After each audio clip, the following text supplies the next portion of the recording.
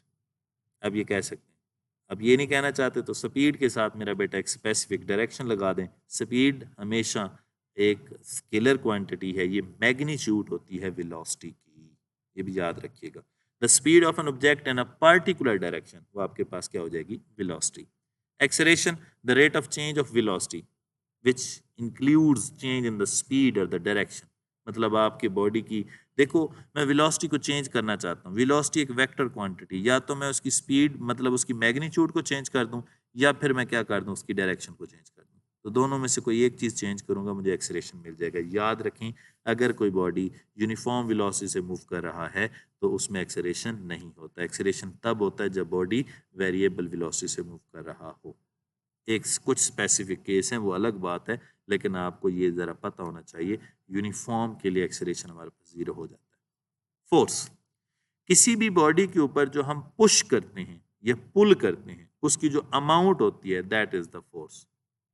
याद रखिएगा. A push a pull acting on a body determined by its magnitude and direction, वो क्या होगी हमारे पास, फोर्स होगी. कितनी हम उसके ऊपर, आप ये भी कह सकते, the amount of push and the pull acting on a body in specific, ज़ाहिर फोर्स एक स्पेसिफिक डायरेक्शन में ही होगी. ठीक है, तो वो हमारे पास क्या कहलाएगी, फोर्स. फोर्स का यूनिट न्यूटन होता है. टू द राइट वो कह रहा है कि हमारे पास सारे डायरेक्शन हम लेंगे, न्यूटन हमारा इक्वल होता है किलोग्राम मीटर पर सेकंड स्क्वायर. और अगर हम इसकी डायमेंशन लेते हैं तो MLT-2, ये भी याद रखिएगा, आपकी पूरी बुक में ये काम आएगी. इसके साथ थोड़े से MCQs हैं, इनको हम देख लेते हैं. ये बुक में आ चुके हैं, ये पेपर में आ चुके हैं. Which one is the scalar quantity. 4 option है आपके पास, याद रखें. करंट जो है ये एक स्केलर क्वांटिटी है, फोर्स भी वेक्टर है, वेट भी वेक्टर है और टेंशन भी एक वेक्टर है. जो रस्सी में टेंशन आ रही होती है, खिंचाव आ रहा था, वो भी एक वेक्टर क्वांटिटी है. अगले MCQs, which of the following is the scalar quantity. Energy एक स्केलर क्वांटिटी है, वेलोसिटी वेक्टर है, फोर्स भी वेक्टर है, टॉर्क भी वेक्टर है. Which of the following is the vector quantity. Power ये भी एक स्केलर क्वांटिटी है, inertia scalar quantity, entropy scalar, जो टेंशन है that will be the vector quantity. Which one is the vector quantity. Length और distance आ गया, scalar quantity है. Volume वो भी स्केलर क्वांटिटी है, वॉल्यूम के अंदर 3 लेंथें शामिल हो गई. वेलोसिटी ये एक वेक्टर क्वांटिटी, और वर्क या एनर्जी जो होते हैं ये भी स्केलर ही होते हैं.